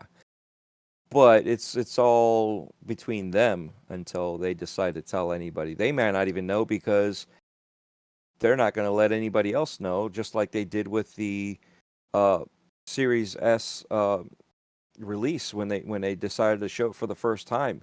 All they knew is it was a video, and they were freaking out when they showed like the first 5 seconds, just so they can get the color and the picture and the audio to sync up right. Bill was freaking out, like, they're going to show the whole commercial now, and we didn't even tell him about it. It was a surprise to everybody. Only key people knew about it, but everybody else, all the techs that were working on it, had no idea. This is going to be the same thing. If there's something there, we'll find out. But until then, we really won't know what it's about. Well, I do want to say this, that shout out to the Game Beyond the Box chat, because Cloud brought this to everyone's attention, I believe. The Xbox app had an update that allows you to link Steam now. So there's got to be something with that, right? If you can see your Steam friends, are they going to allow cross-network play? Are they going to allow cross-chat, like, Steam chat and Xbox chats?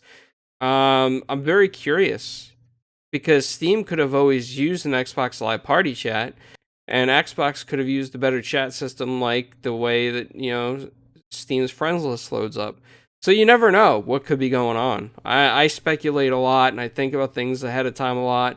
And to me, this is just another sign that something's going down, but they can't tell us exactly what it is. And I might be hoping for the extreme, which is a Steam app on Xbox, and I might not get that. It could be the Game Pass app on Steam instead. But either way, I think that some type of deal is going down, and that they were rehearsing with Jeff Keighley, practicing what they had to say for the Game Awards. And let alone, I'm going to say this again once many, many times, is I just think that Xbox should not give Jeff Keighley any publicity or press. I think they need to find a new guy and just start their own thing. Jeff Keighley seems to spend days blowing in controllers lately, so I don't know. But VJ, I want to go to you on this, right? Because I'm sure that this is a newer topic for you. I don't think you've had a chance to really think about this one. And I'm interested in your thoughts on this, and how many which ways it could possibly go.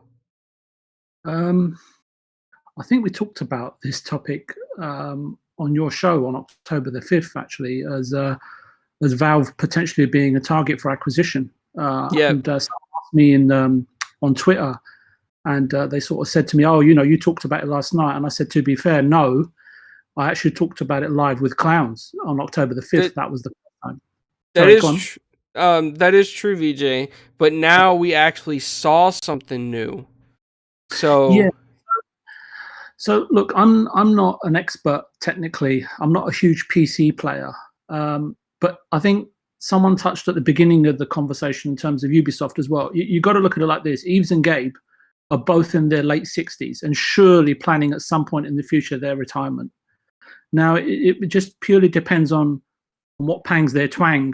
And Gabe New was specifically at 67. You know, he's built a legacy, right? And we'll be thinking about how it moves forward without him. And I know we've touched on this already, and we touched on George Lucas selling out at 68 and so on and so forth. And we've talked about what are the pros and cons of Valve. Yeah, and well, I think one of the pertinent ones was that they've got like 30% of their monthly active user in China. So who does that benefit more? They've got like 95 million active users. Only Sony's got a few more than them.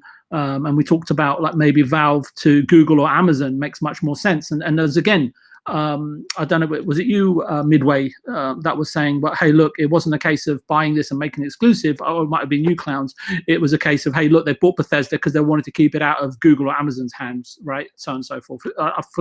Please accept my apologies if I've got someone's name wrong in that analysis. Oh, those clowns. So, clowns, yeah. So clowns, you know. So just harking back to what you said. So in some regards, you're answering, you know, your own question. So.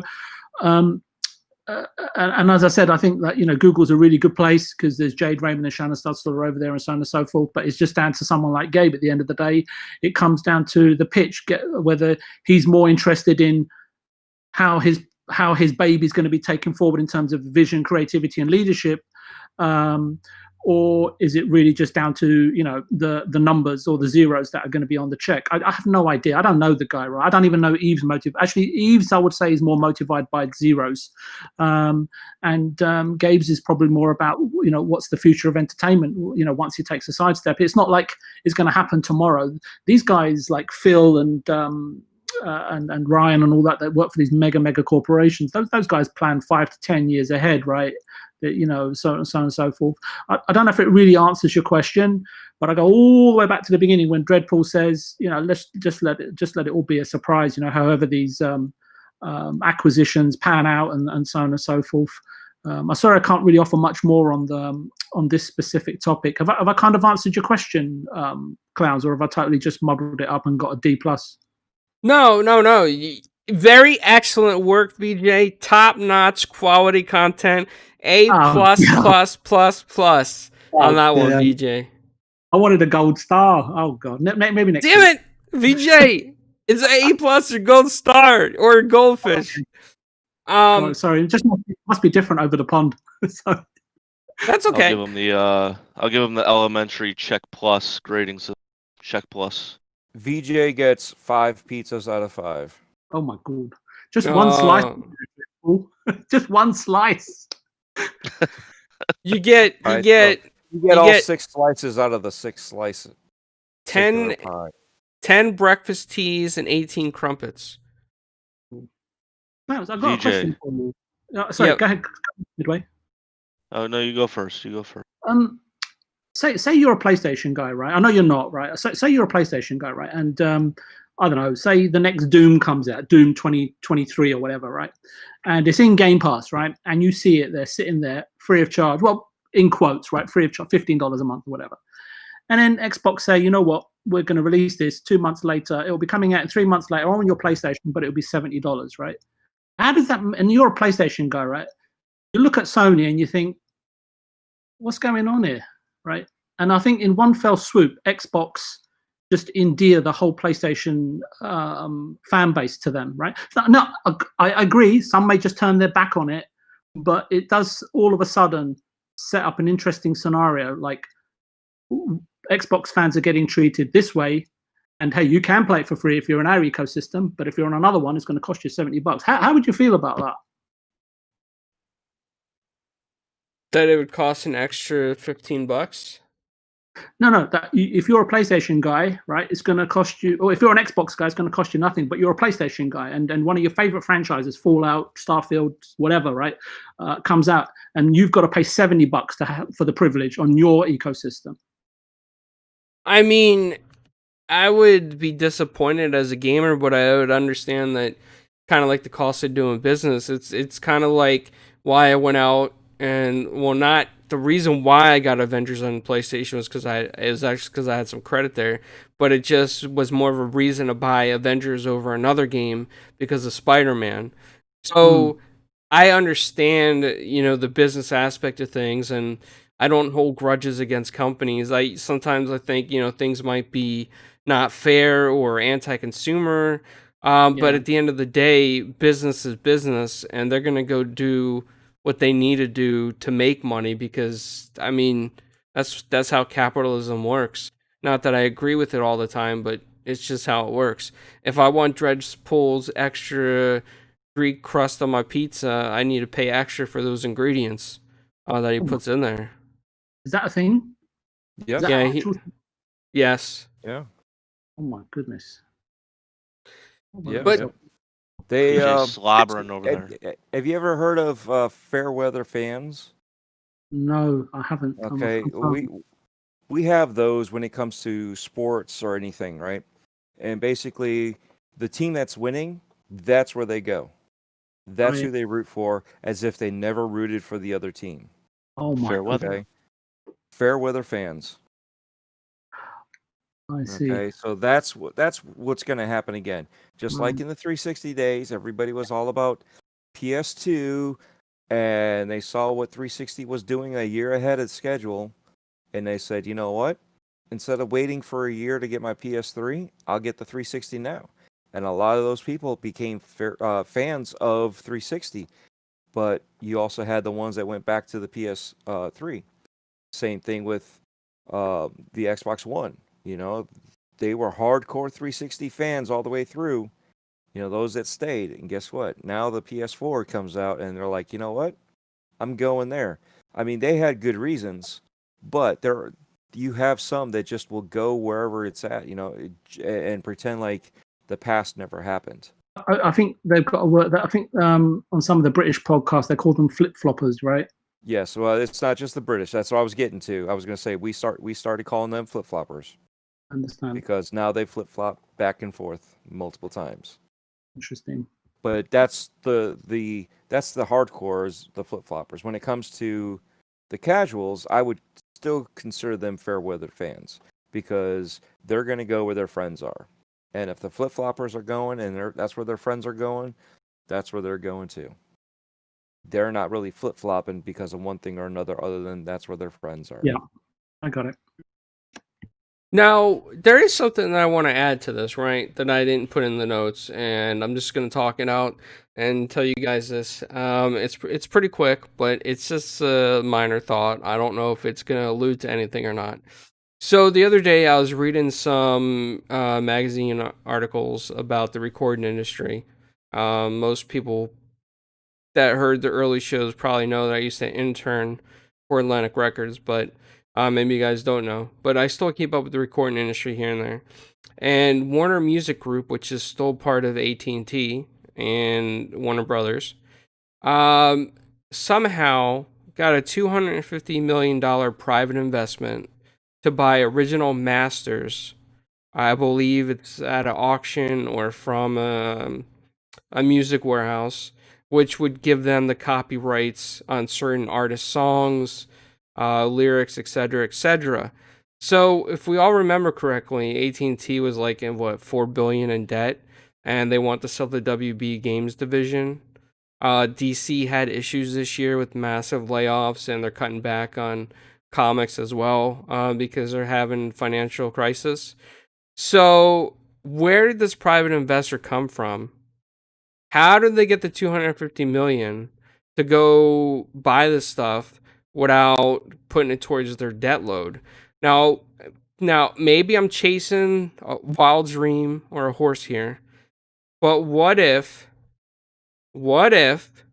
Microsoft made a deal with AT&T WB, bought some of the licensing or worked out a deal with licensing and worked out a deal with DC and got, I don't know, maybe the Batman games as well. Could this be possible? Do you guys think that there could be anything to that?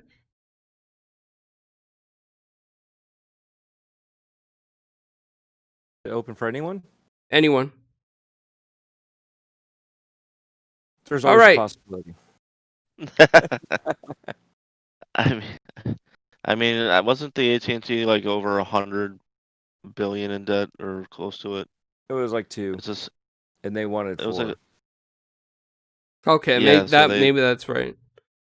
I mean, it's a small price to pay for. Maybe they wanted these songs for future games where they don't have to really pay for the licensing. You know, like when contracts go up and stuff, so they can just keep using songs.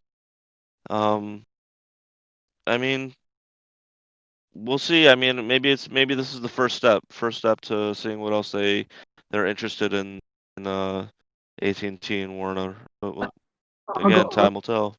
I've got something, if I'm allowed to sort of step into speculation town. Yeah, Do sure. it. Yeah, so I'll set off on a positive note, yeah, for a change, because I got a bit of hassle in the chat. But I think depending on Microsoft's appetite longer term, because we tend to think like micro, right, acquisitions and stuff like that, and so these guys think way more macro than we do, and they think way ahead than we do. So depending on, as I was saying, Microsoft's appetite to become maybe a 360-degree entertainment sort of content provider, they could conceivably, given their market cap, right, flag down AT&T and just buy out the entire Warner Media division, lock, stock, and barrel. You know, with everything it has to offer for a company. You know, and they you know, especially the content that Xbox, not even just Xbox. Let's look at it from Microsoft's perspective, right? They've got the Azure clouding, and they've got the streaming in place. They've got the customers in place, and they could supply all of that content via subscription fee. And I was looking at Disney, and I don't know, I can't remember if this was what show I was talking about this on, but Disney has amassed something in the region of like 60 million subscribers to its Disney Plus channel in less than 12 months, and the thing is like 35 million. Hulu video on demand service, which I think is streaming some more of the Fox content because of the nature of the Disney Channel. So maybe for the very best in entertainment, and I think it might have been on Green Pass Gaming I was talking about, and I was saying like maybe TV, film, and game, right, is all catered for via sort of one Game Pass Warner triple XL package, right, at $25 a month, right, while stocks last, obviously. I must admit, right, I don't enjoy the fact that most of the power is going to, well, you talked about capitalism, clowns, right? So I guess that obviously means looking at even the internet service providers, right, how bad the service is getting, right, because the power is becoming, or is being retained amongst the very few, right, within that very industry, and it seems like its consolidation is ripe, and it was you know, quite a big message when Disney went and bought Fox, right? What was it, for 70 billion or something like that? So if they can do it, and Microsoft's 20 times the size, right? And it really depends on the appetite on how Microsoft see the future, right, of entertainment, having content, having IP, having licenses, and broadening the diversity of the subscriber base that they could actually attain by owning Time Warner outright. It may happen.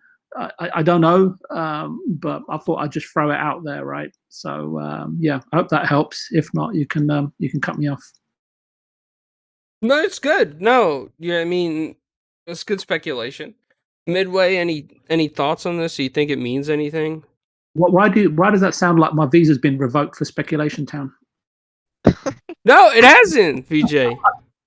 Just kidding, clowns. Just kidding. I thought you were done talking.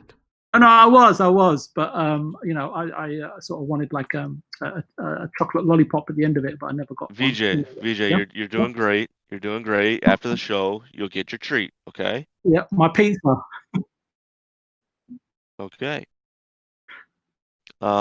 I have already said my piece, clowns. Thank you. Okay. You said your pizza? My piece. All right, got it. And then the last quick topic, which is nothing that we could really debate on, it's a fact. It's what's going on Twitch lately. is that they're hitting everybody with DMCA's. All the previous big streamers are getting hit with DMCA's for copyright music, etc., etc. Kind of like what YouTube's been doing, except Twitch is just taking down the content, sending them warning letters. And a lot of people on Twitter that are big streamers are complaining. But I have one word for you, man, is that when you put copyright music on there, you gotta kind of expect this stuff now. You can't just think you're gonna get a free pass because you're big or because you got a large audience or you think because you're somebody. Unfortunately, it doesn't work that way. Companies are companies. They don't care about what you're using it for. They care only about their rights.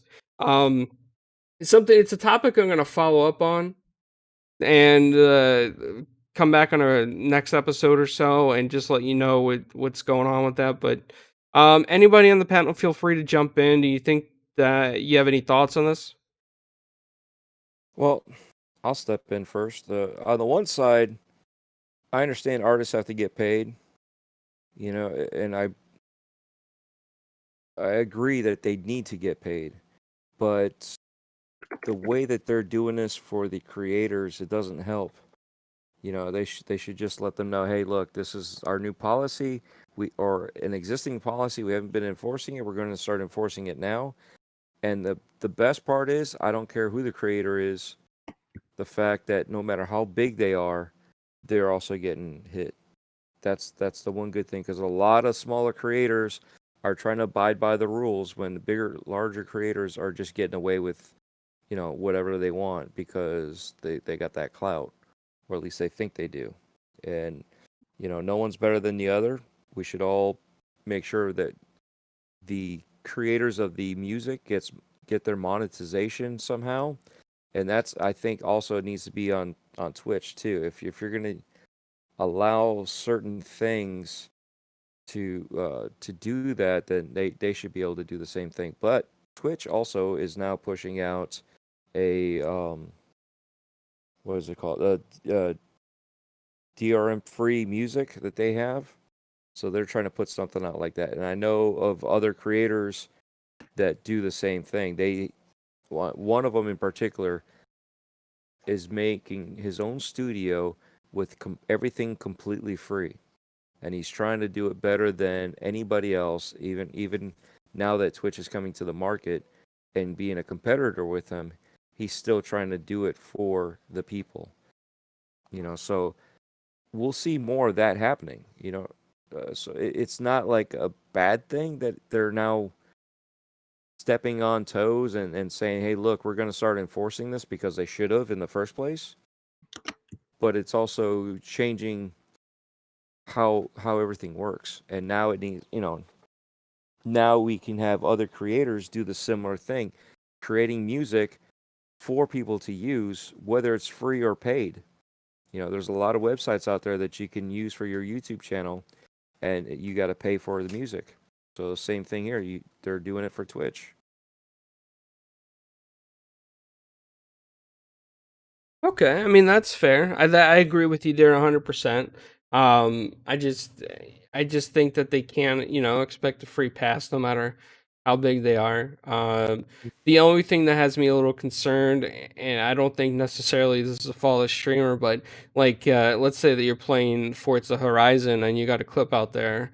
Unfortunately, those radio songs are copyrighted, and a lot of times you will get a copyright strike for it. So if you are a Twitch streamer and you have any Forza clips out there with that kind of music on there, I suggest you take it down, because you will get hit with a copyright notice. I got hit on YouTube with the copyright notice, but I was just able to mute it. It wasn't like an actual strike. It was more like, hey, slap on the wrist. Your game has audio that you can't use. And I unknowingly had it up there. I didn't know, but because it was in-game audio. And you don't even expect those things, but it's out there. Yeah, you bring something up that I forgot to even mention. That part, when it comes to games, there are people that are playing Rock Band and they get hit every single time. Okay, like you said, when you're playing Forza or any video game, now you can't even include the audio in fear of having the music be hit, targeted. And that's where I have an issue with when it comes to that part. Because if you sold it, you sold your work to a video game company. You know, yeah, they're streaming it, but there should be something now in a clause that says, you know, that if someone's playing this, you know, because I mean, you're going to tell me you're going to take it down. You're going to rush my house if I have more than 5 people in here because now they're enjoying the music while I'm playing, while I'm racing, while we're taking turns racing. We're all enjoying the music that's playing. See, that's part of the hypocrisy that I see when it comes to this part of it. You know, if you're getting a takedown because you're playing a game and that was in the game, that to me is an issue, and that's where we need to figure out a way. Somebody in the industry needs to figure out a way that it does not happen with this, because a lot of the artists don't care. You know, they got their money, their music is still being played, they're happy that their music's there in that game. You know, like I For said, a advertising. lot. Yeah, exactly. It's a lot. It keeps them relevant. Now, when the what the heck, when their labels start picking apart stuff, you know, I've seen guys before. I mean, this is years ago, saying, "Yeah, you can play my music anytime," but the record label said, "Nope, that's our property, not his. He doesn't have the right to say that." But it's his music. He's the one that created all that. You know what I'm saying? So that's the double-edged sword when it comes to it, is the fact that you're playing a game, you shouldn't have an issue, especially with your audio. I mean, if you're playing, what did we say? Rainbow Six Siege, right? That's the news from earlier. If you're playing that and you're playing music in your background, yes, that part I say go ahead, hit them, because they're playing, you know, above something that didn't belong to the game. You know, not only that, I also get annoyed with those kids that do that. It's just really annoying. You hear them singing along to the song, and you're like, why bother? Why are you in here playing the game if you're just being annoying? But, you know, back to the game itself. You digress. Yeah, back to the game itself. If it's in the game, it should not impede on anybody to be able to play. You know, if you're playing just game audio and you're playing that soundtrack, okay, I'll give you that, because now you're using the audio for your benefit. You're not playing the game. You're just playing the audio, and I could see that part of it too. There's just so many sides to this to nail down one way or the other, and that's part of the thing. Is we need somebody to be able to agree and figure out a way to make sure that everybody gets paid and nobody gets screwed over.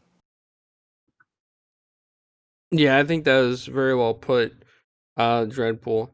VJ, any comments that you want to say on this? No, not really. I'm not so familiar with this topic, but it seems to me that just goes back to your point of capitalism, right? And the capitalism plus greed, right? I mean, these are only guys trying to make a living, right? They're not doing anything untoward, are they? And if there is a process, with that, maybe it would have been better to put a process in place whereby they wanted to play certain content and then get an approval for it. I mean, who does it hurt at the end? We are talking about Twitch, right? And people playing games, or am I completely off the subject? No, you are right. We're talking about Twitch, playing games, and then music, like in the background that people play. Is it music that is separate from the game that they're streaming? Yes, a lot of times it is. Yeah. So I'm not one really that's really happy about putting loads of red tape in place, but if at the end of the day you want to do that and you know the consequences of that and you've been warned not to do it, then I guess you have to adhere to it, right? Because there's just no way you're going to get a corporation to change their minds, right? But from what I glanced at, that they're doing it without prior notice. Is that correct? Correct. It's like an automated. They just never. To me, it's just that, you know, it just hasn't. I just think it just could have been managed in a better way, right? And or at least a warning, because if you are going to have I think I saw something on one of your messages that people are having their life's work sort of wiped out. and I would assume that they've got it backed up somewhere. No, I don't think a lot of those guys do. And then, yeah, it just goes back to capitalism and greed, right? Because it has its good and it has its bad. And I think that rather than just taking an axe to the whole thing and chopping people off at the knees, I do think it could have been handled a lot better. But then again, with Mixer out of the way, what competition has Twitch got? I don't know. I don't know the answers to Facebook gaming. Facebook gaming all the way. Okay. Sorry. Okay. So look, I'm not on Facebook, and I've never really been on there, so I have no idea really what it is. I'm barely on Twitter, to be honest with you. So, I'm sorry, I can't really add much more to it. But I think that from the news, the reaction, because I don't know, haven't investigated it enough. It's difficult to give you a really clear answer. But from what everybody's saying, that given the size of the corporation and what's actually occurring and how it's affecting people, doesn't really sound good to me. But that's just my opinion, and it's just a layman's opinion, and it's a flash in the pan. Maybe Dreadpool or Clowns, you can add more substance to the answer. Sorry. No, that's okay. I think your points are very, very good, VJ. I think you're looking at it from a perspective that, it's in a sense it's corporate greed. Community, and from a humanitarian point of view. I'm not an expert, but I strive to sort of go towards those goals, and things happen in life that kind of piss you off about what is this what we're all about? When you see what goes on in the world. But that's why I've kind of always veered towards you, Clowns, especially in the early days when I joined Twitter. Your tweets and stuff was actually, this is a decent bloke, and so I started following you. It took you about 2 months to follow me back, but I won't complain about that. No, just kidding, Clowns. I'm just kidding. That's all right. Thanks, VJ. I appreciate that, though. Yeah, it's just a joke. Sorry, probably not a very good one. But yeah, sorry, Clowns, to interrupt. But yeah, I thought I'd just I'd throw that a couple of cents worth of information in there. Yeah, no, it makes sense what you're saying. From a humanitarian standpoint, it is company greed, because a lot of times companies don't even pay the artists properly off this kind of stuff. They a lot of times in the record industry, if you have inside knowledge, you'll know. Especially what was it, the Google Dolls? It was either Google Dolls or Foo Fighters.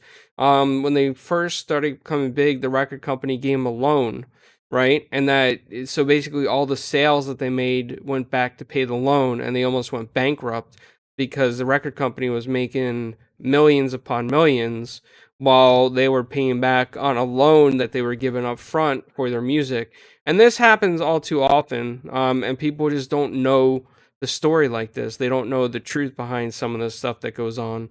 No. And so with these artists, like even these artists on, music being played on Twitch and whatnot, it's the record companies, not necessarily the artists, getting all angry about this. It's just the record labels doing business as a corporation, without thinking about the person. It's statistics and numbers, and that's what they look at. They don't care about the human behind the screen. They don't care about who they got to pay for that track, et cetera, et cetera. The money really goes to the record label, and like cents go to the artist sometimes.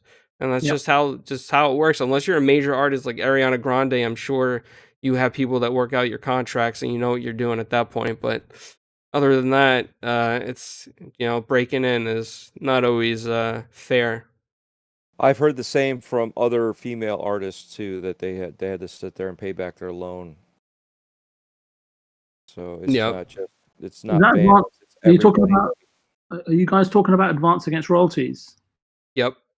Yeah. Okay. Yeah, which was one of the worst things that the music industry ever did to artists.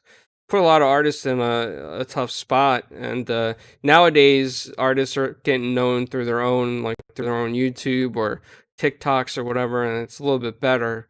But the industry, is a machine. It's not really gonna change for the benefit of the people. It's gonna benefit the corporation more than the people. So I mean, that's my input on this, guys. And so I went into this no, I think it's important. To the whole thing and spiel on this. Terminator is like, oh, I hear the somber in your voice. Yeah, man, I feel sad for some of these people, dude. It's just, it's a lot that they have to pay back. And a lot of times they use the loans on they don't hold on to them. They spend them on like lavish cars and rent lavish jewelry, and I mean, it's all a lot of it. I hate to tell you guys this. A lot of it's a facade of what you see. It's just an image. Mhm. At the end of the day, that's not what they are really like. A lot of the guys or a lot of the female artists, and it is what it is, man. And the next episode, hopefully, I get more information on what this Twitch thing is doing, and I'll update you guys. And I mean, we almost had a 2-hour episode, and VJ did not talk as long as he usually does. Sorry. Shocking. I'm VJ, sorry. I'm sad. I'm No, sad, VJ. VJ, let's VJ, keep what- it going. Let's what keep it good going. are We'll- you? We'll go for longer. What other topic you want to talk about? I'm out of Let's- topics. Let's talk about Or how the about wrong the way that Italian clowns puts his beans on his toast. Daz is sleeping. He won't hear that. Ah, that's right. I already Or put how him to about- sleep. a serious topic where Ryan says he doesn't know if there's going to be a next generation? Who? Jim Ryan? Who's Jim Ryan? Oh, he's the PlayStation guy. I was just- Lion Ryan. Well, here's the funny part. He might be saying the truth. He might be doing the same thing that Xbox is doing, because even though it's a Series X and a Series S, it's still called Xbox. So maybe PlayStation will just be PlayStation, and then that's it. There won't be literally a logistic of is it a PlayStation 6? I mean, they've already gone through what, PlayStation 6 through 10 for their Yeah, they already bought the naming rights to the. the name, the trademarks. Yeah. But at the same time, why not just call PlayStation the platform, and that's it, just like Xbox. That's how they're doing everything from here on out. Everything's a platform. So Series X just differentiates the box that we're playing on. But the Xbox, was it the xCloud, is still considered Xbox, even though now they're calling it the online game service or whatever they want to call it. It's still considered Xbox, just as a 360 those games will soon be considered Xbox. Everything from the one on is considered Xbox. There is no differential. You can go on Samsung and play that way. That's considered playing on Xbox. Yep. You know, it's a Samsung TV and nothing more. Actually, we got two things in the chat. Fun Speculation says, "How about that Halo at 120 frames per second?" You guys hear about that? Dude, Yeah. yes. I tweeted that out as soon as I saw that. The Master Chief Collection. Yep. Tempest Sun and Jay. Who was that? There's another person that I saw them talking, and I was like, "You want a third?" So it looks like the three of us might be going through the Master Chief Collection again. Yeah, as soon as I Save saw more that, I'm money? like, yes. So shout out to you guys if we do this. But yeah, that would be cool. Yeah, it would be. The 120 frames per second is massive, 4K. but at 4K, is that what you said, Dripple? 4K. Yep. That sounds amazing. It does. Yeah, I'm gonna have to see it to believe it, though. You know, that's just me. Well, we Yeah, actually. Sorry. Oh, sorry. Go ahead, VJ.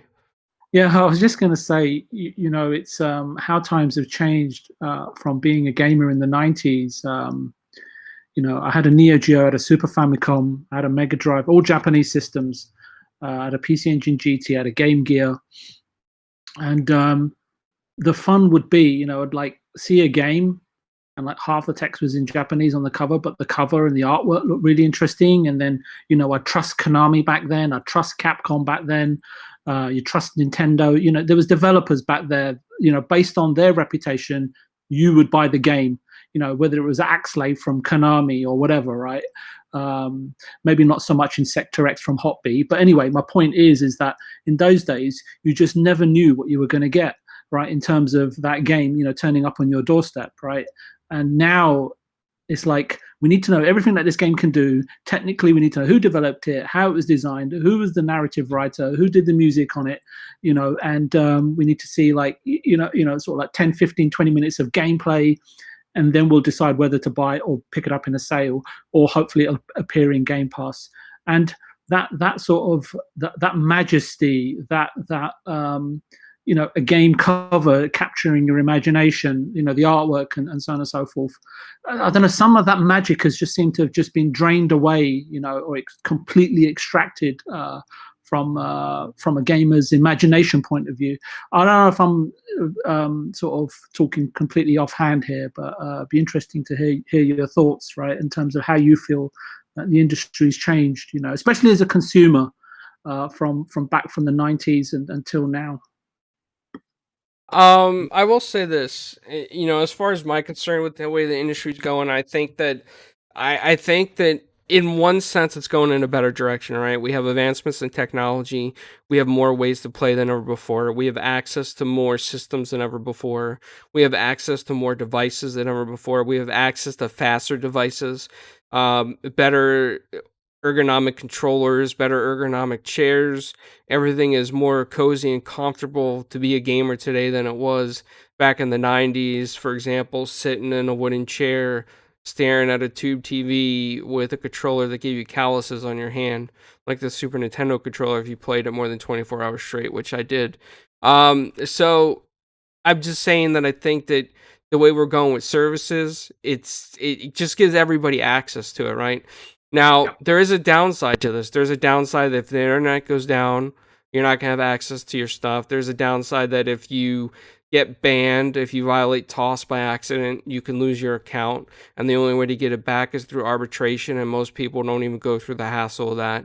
So there's hundreds of dollars invested, maybe even thousands, into your account on games digitally. So that could be a huge potential loss. We are moving towards a more digital future, so we're going to slowly see drives phased out. And it's good in the fact that it's fast and more accessible. It's bad in the fact that if you accidentally do lose your account, you're going to lose all your games. It's going to be hard to get them back. Is that a thing, Clowns? Really? My goodness. What's that? Sounds like I'm well out of it. I'm just so shocked at what you were just saying, Clowns. Oh, my goodness. sounds like the beginning of Judgment Day. Yeah, the apocalypse, right? The digital apocalypse is upon us. Invest now. I'm absolutely fine with it as long as Dreadpool brings the pizza. I'll make the pizza to your house. If Heat my up the oven. Xbox becomes self-aware, that's it. Oh, God. Dude, I want my Xbox to transform. What? But yes, maybe I'm being too romantic, Clowns. Yeah. yeah, Stubbs is right. Go together. I'm slowly trying to end the show, Stubbs, but he is right. Retro Renegades is on, so big shout out to them. Go check them out as soon as we end the show. It's on Flamish's channel tonight. I'm gonna be joining them probably, and I hope other people will join as well. Real quick, we'll go ahead and do the outros. I want to go to Dredd since he was our special guest, and he does that Breaking Bread with Dredd, which is a really cool podcast with chairs that clank and waitresses that take your money. So go ahead, Dredd. Let everybody know where they can find you. All right, well, thank you, everybody in the chat. Thank you, both Midway and VJ, and, of course, the host, Italian Clowns. Thank you very much for having me. You can find me on Twitter as Dreadpool, the O's are zeros, YouTube, my gamer tag, all caps, all letters. Now, the Breaking Bread with Dredd, if you listen to the last one, I was listening to it, and it's with Nightwolf.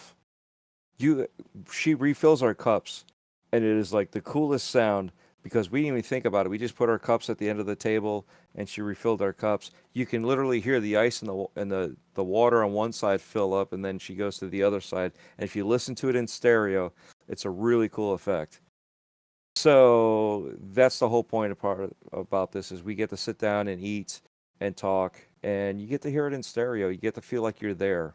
And again, it's called Breaking Bread with Dread. And pretty soon, I got to set up with Clowns another lunch spot, and we will find a place. And it's probably we're going to gonna go to that place that was closed on Sunday, Dread. We got to go there. We'll probably go to that one that was closed that I had to accidentally forgot to see what days they were open. Other than that, you'll find me gaming Beyond the Box on Wednesday nights, except for tomorrow because I have a prior engagement. But everybody else will be there, and the crew will definitely make you guys laugh.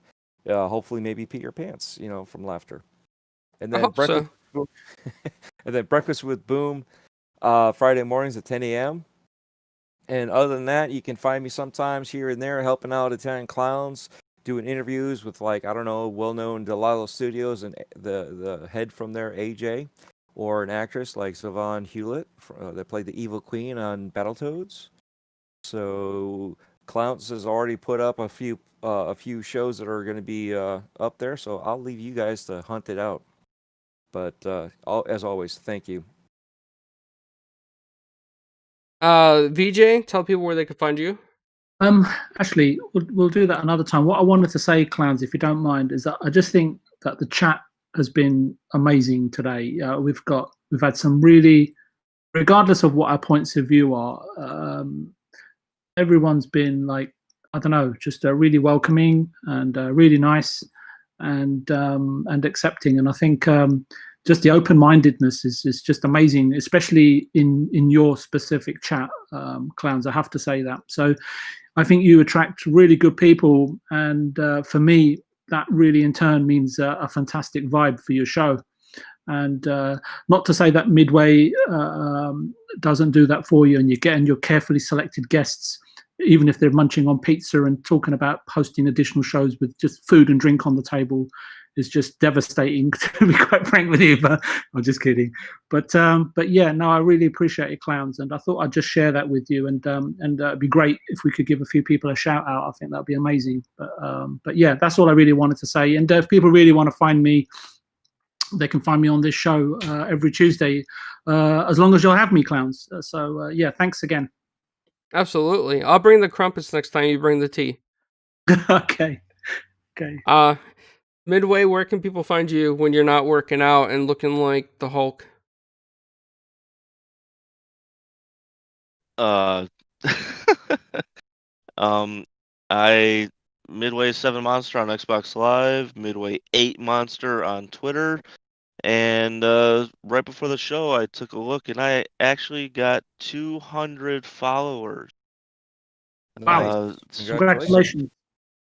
I was very shocked by that. Thank you, and thanks, Stephanie, for the $3 and the fist bump. And congratulations to you, Clowns. You just passed 4,000 subscribers on Four Guys with Quarters. Oh, thanks, man. I didn't even check that. I'm telling this. I'm actually pretty proud to be a part of this. The first show I did, I think we had 18 people at max watching, and now we're continually over the hundreds. And that one episode that was crazy. I'm glad to be a part of it, and can't wait to definitely have better and definitely more happier time on this channel with you guys. Thank you guys. Thank you for watching. Thanks, man.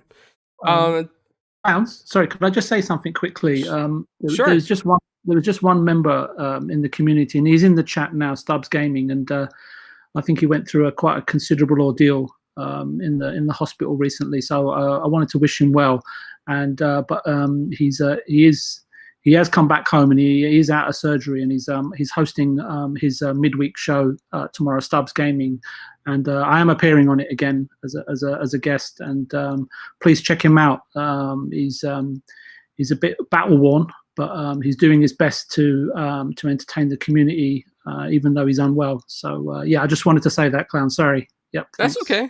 Yeah. Stubbs is an awesome member of the community, and Dealer even mentioned Stubbs' show several times to me and said that if you want to learn to become a YouTuber or a podcast host the interview that Stubbs did with Dealer is a great one to listen to. He gives some advice on there.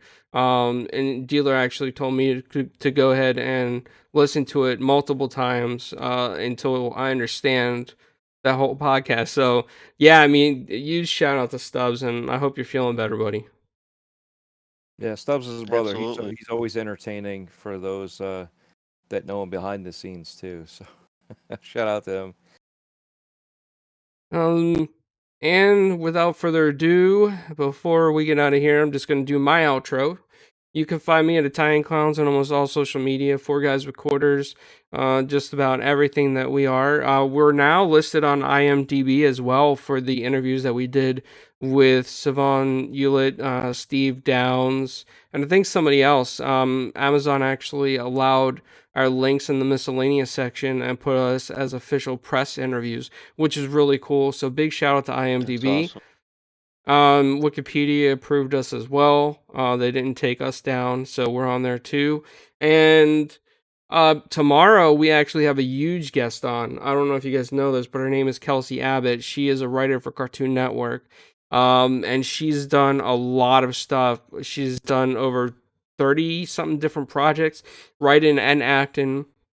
She also does her own theater stuff, I think, in Los Angeles. But she wrote Uncle Grandpa. She wrote Community. So she did a lot of stuff. It's really cool. She's going to be on the show tomorrow. She emailed me to confirm it, that she will be here. So I'm very excited, and I hope that you guys that are off tomorrow or home around 4 p.m. Eastern, you guys could check it out live. So that is going to be great. And then Tommy Tallarico, which is a good friend of NLG and Stinger, he's going to be on Friday. So hope you guys check that out as well. But thank you everybody for coming by. Check out Retro Renegades. They are live now, I believe, until 9 p.m. It's on Flamish's channel. So look up Flamish on YouTube.